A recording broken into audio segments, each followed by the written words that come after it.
Hello and welcome to Magic Concepts, the series where we explore different Magic the Gathering concepts ranging from zero base knowledge in the game all the way up through Pro Tour level strategies. Up until now we've covered different concepts like tempo and card advantage, and now we're going to look at putting them together into solid deck building strategies. So in Magic the Gathering, pretty much every deck falls into one of three categories. You've got your decks that focus on tempo, or aggro decks.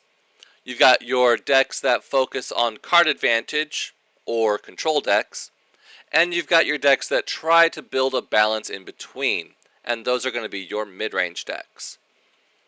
Now these decks have different advantages and disadvantages that we've already covered in their respective concepts videos. And that leads to kind of a general advantage triangle. So your aggressive decks like to get a lot of creatures on the ground early and swing in before your opponent can build up their defenses. Whereas your mid-range deck is built so that they have early blockers to stop that initial aggression, and then once they get into the late game, they're able to overpower their opponent with large efficient creatures. Your control deck wants to wait until the late game before they really do anything and just stop your opponent from doing pretty much anything until then. And so the late game is where they thrive. And so they're often able to just overpower a mid-range deck in the late game. But your aggro deck, because it wants to be early, low to the ground, and not even get to the late game, will often come underneath the control decks and have an advantage there. And so you end up with this strengths versus weaknesses triangle like this. Today, however, we are going to focus in on the aggro decks and the aggro strategy. So we are going to start putting these concepts that we've been talking about into solid deck building strategies, like I mentioned in the intro. Often the simplest way to do that is to pick one particular strategy, in our case tempo, and hone in on that particular strategy and make sure that every card in your deck contributes. Today we're going to be exploiting or learning how to exploit that tempo strategy into building a fast deck geared towards playing very aggressively, putting your opponents on the defense and winning with hopefully minimal resistance. So as we said, with an aggressive deck we cannot stress enough the importance of tempo. The goal of an aggro deck is to get ahead early with low casting cost creatures like your Yoshin Frontliner, to get ahead on the board early and stay ahead of your opponent. You use that tempo advantage in order to win, or at least leverage a win in the very early game before you even get to the late game. Some card advantage is fine, like the Yoshin Frontliner has the Unearth ability. If it dies, you can bring it back from the graveyard. But that's mostly for the late game when things stall out. The goal of our deck is to win before we even get there. So when you're building your deck with tempo in mind, you need to very carefully build your mana curve low to the ground, taking advantage of early 1-drop, 2-drop creatures that will let you attack early and often to take the initiative in the game and press those tempo advantages. Along with tempo, it's very important to use your mana efficiently. You want to curve out your threats every turn using all of the mana at your disposal. A tap land like Tranquil Cove requires an initial investment. Because it enters tapped, it effectively costs 1 mana to play. So a land like this would generally be better in the later turns if you have that option, where you can take that 1 mana loss.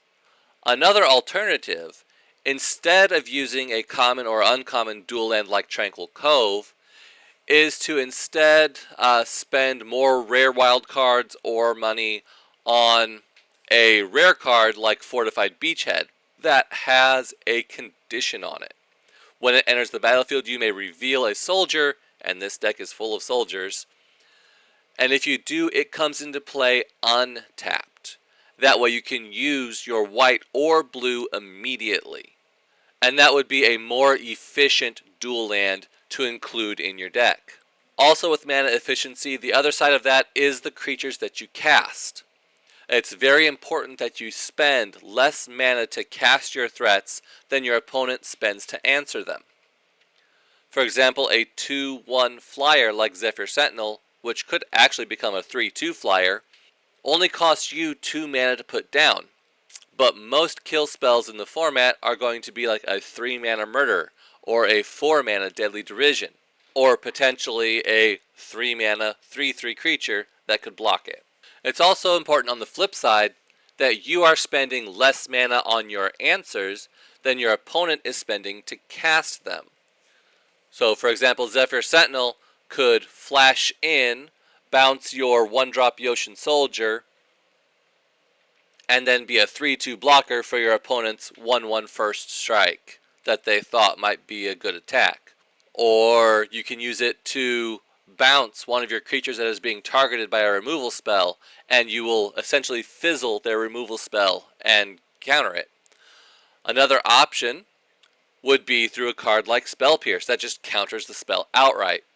So they could be spending 4 mana on a Deadly Derision, and for 1 mana on Spell Pierce, you can just completely counter and negate that.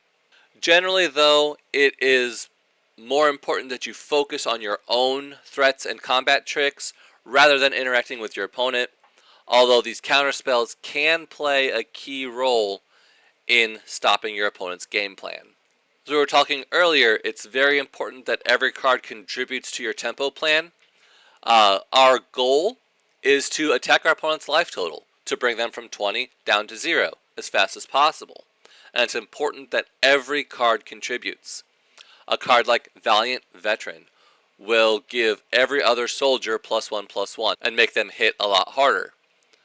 So if your Yotian Frontliner does 2 damage off of Valiant Veteran's ability, even 4 damage, maybe even 6 damage before it dies, then that's fine. It's done its job. The rest of your deck can now continue to do the job for you. And if Valiant Veteran dies, it has an ability to bring it back from the graveyard to put another +1 on everything you control again.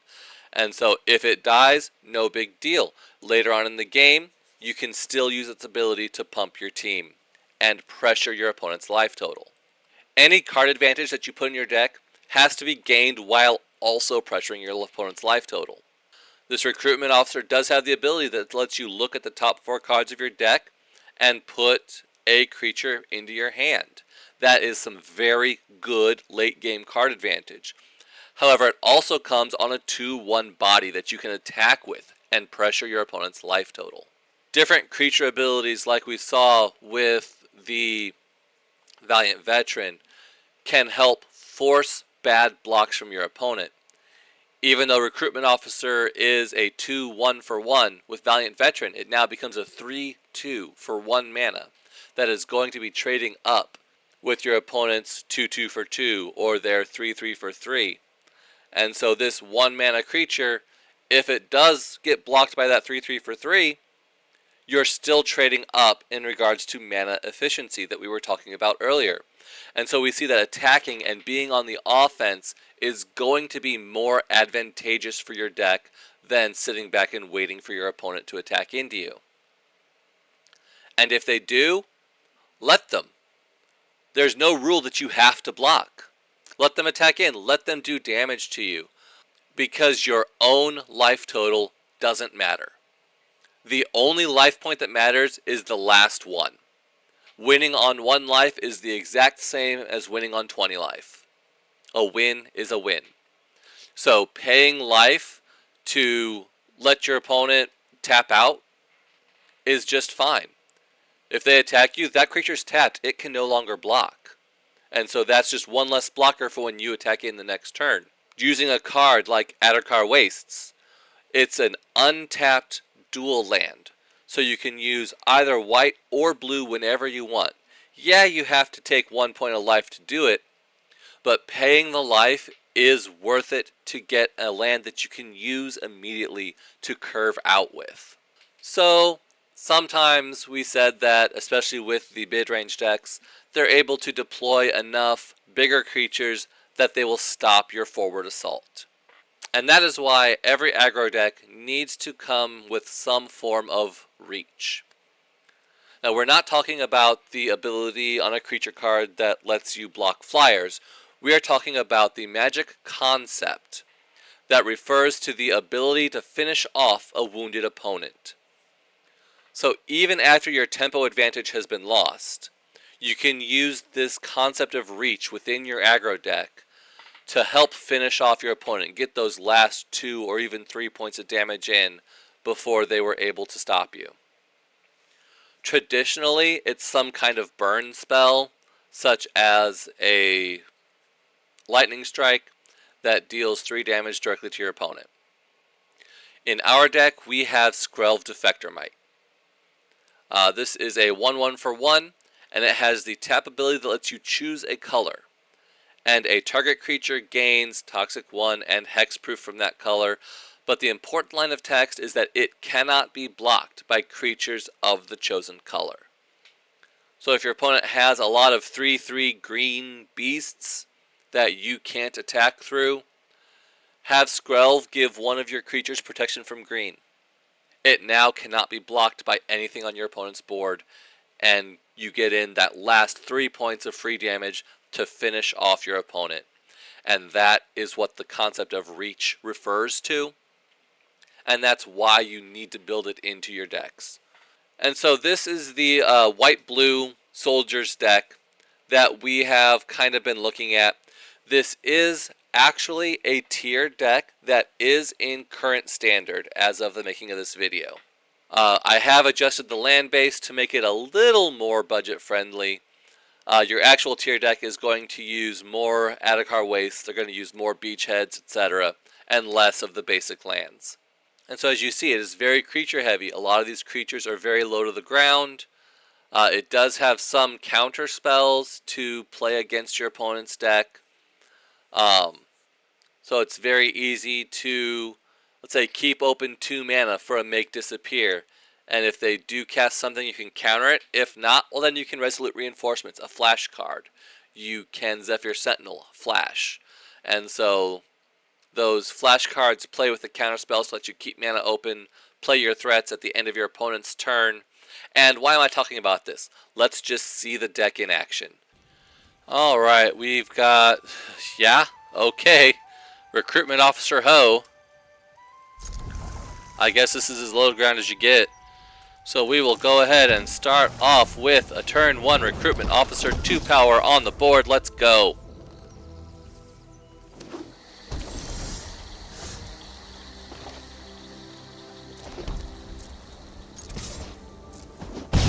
So I could save up Resolute Reinforcements, but I think we'll just go ahead and keep flooding the board here. Because adding 4 power to the board for 2 mana is better than adding 2 power to the board for 2 mana.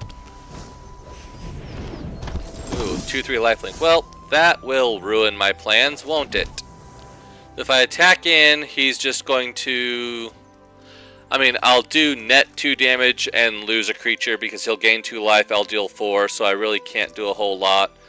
So we will stop attacking, and we will leave up Make Disappear mana with Resolute Reinforcements if he doesn't cast anything.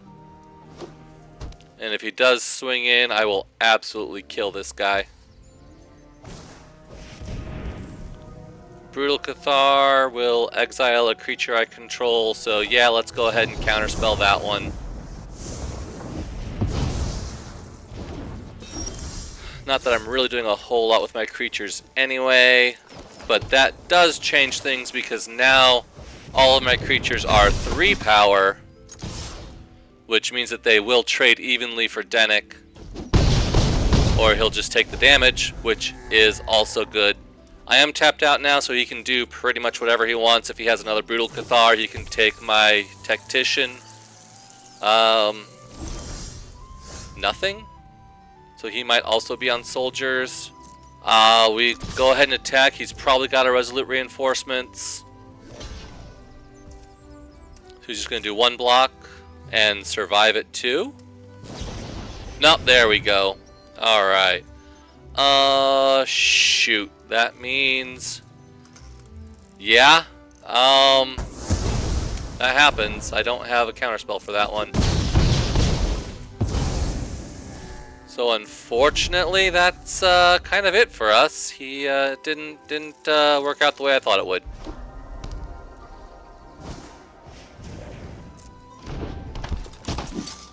No swing. All right.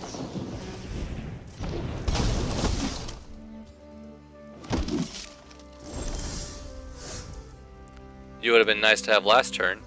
I think we just pass here. And now I think he just runs away with it. Because unfortunately I don't have any kind of burn or removal, which is why I was saying this deck probably should run Ossification. At least, like, you know, 2 or 3 copies.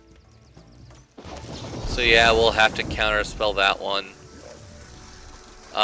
He does have 2 mana up, so we will have to casualty it.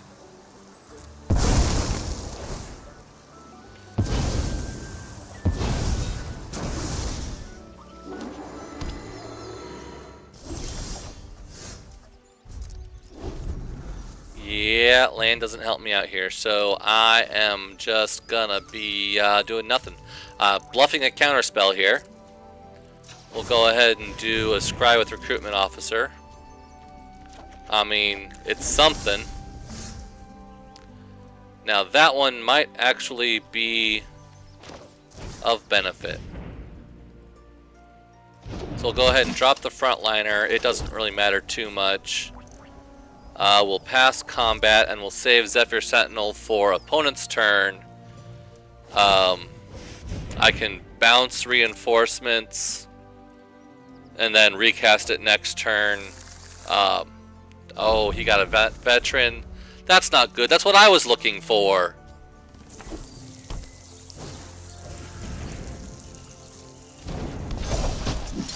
So, yep, this is very bad. So let's go ahead and drop Zephyr Sentinel. This flyer does give us some form of reach in that it is now... I can just do reinforcements again. Awesome. So yeah, there we go. So now when we go to combat, we can just swing with the flyer. It's evasive. He doesn't have any flyers to block it with, so we can just punch in some damage. And that actually gives us a clock. So we are now on a... Could I have just won there? No, because of the 3-4 lifelink. We will go ahead and drop Skrelv here, though. Hopefully, because that can help give me some form of protection.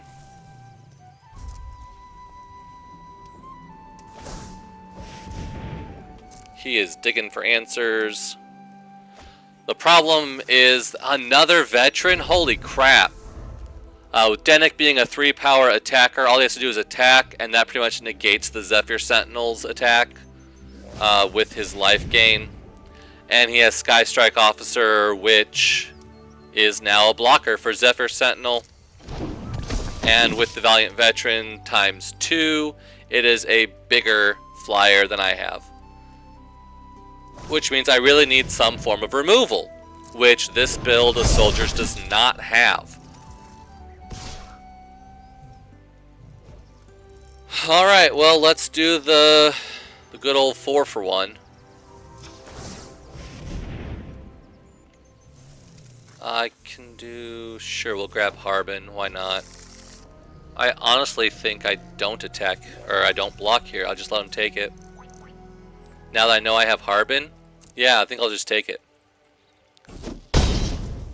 So he does go up to 8. Next turn he'll go up to 12.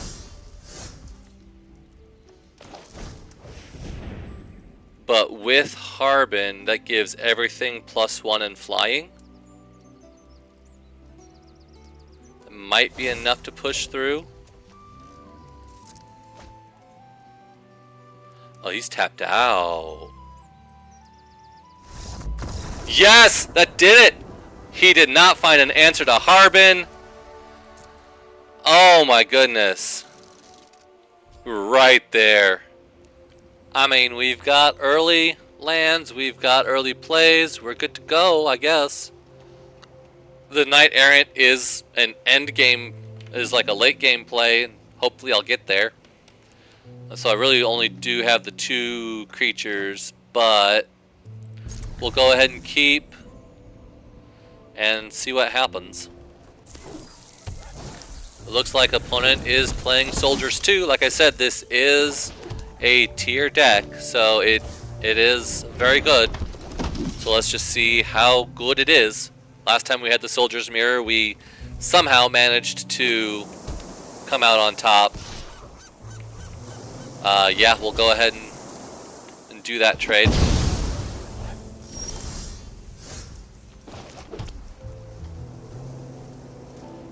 So chances are they've got Make Disappear as well. So we'll...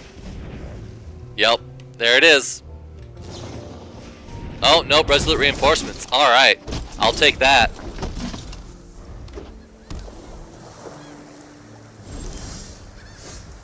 Okay, so let's go to combat. I will go ahead and swing 3 in the air. What you got? Zephyr Sentinel. That is fine. We will go ahead and counterspell that.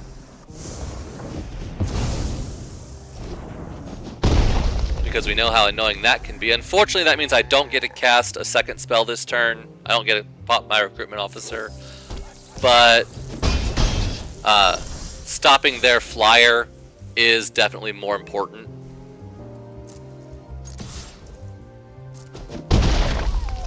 I could drop Zephyr Sentinel, pulling up Harbin Vanguard, but I think we'll go for the Recruitment Officer instead. No. I think Zephyr Sentinel is the better play. We'll end turn, keeping up Make Disappear and Zephyr Sentinel, see what opponent does. That is definitely worth counterspelling. Oh, but he left up the mana. Crap! Oh! That is on me. I should have, but then I would have had to have sacrificed Harbin, so... Oh... Hey, look! A 3rd mana!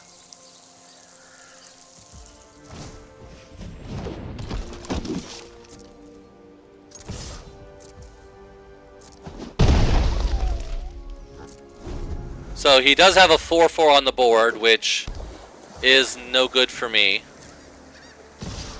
But it does let me pop this trick where I make a block, and then I can flash in Zephyr Sentinel, pull up my Recruitment Officer, or he can Make Disappear. That's okay. I mean, that's a fine trade anyway. But unfortunately, I am just getting mana screwed here. So there's really not a whole lot I can do. We fought the good fight, but the opponent just have out-soldiered me. And that's the power of hitting your land drops. Because I can't even play Yoshin Tactician because I don't have... I can't even play my Knight Errant. The only thing I can play is a 2nd Harbin, so... We'll just go ahead and fight the good fight. There's nothing I can do. He's got me. I could have left Harbin back to chump block, but, I mean... Even then, he still had lethal. 2, 4, 6, 7.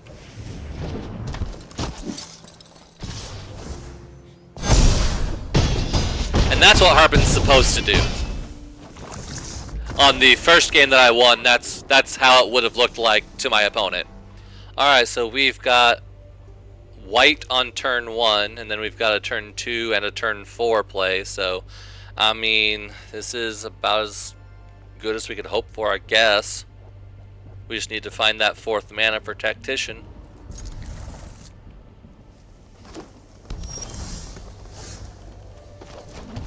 Alrighty. Yoshin Frontliner it is. So next turn I can either Valiant Veteran or Resolute Reinforcements. I think my play here is to attack for 1 and then wait, because I have 2 different flash cards that I can use, or a Spell Pierce. So we'll just end turn and we will see what opponent does. Nothing, so we can go ahead and do Resolute Reinforcements. Get us a couple more bodies onto the field. And now we can do Veteran and hold up Spell Pierce. And that'll let us swing in for 6, which will pressure our opponent's life total. Okay, 7, I forgot about Frontliner's ability. Nothing. We'll do it again.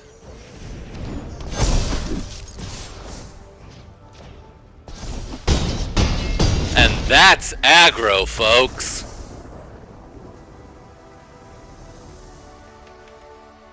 Kill them before they even cast a spell. So that is the basis of aggro in deck building and in Magic the Gathering. So, I mean,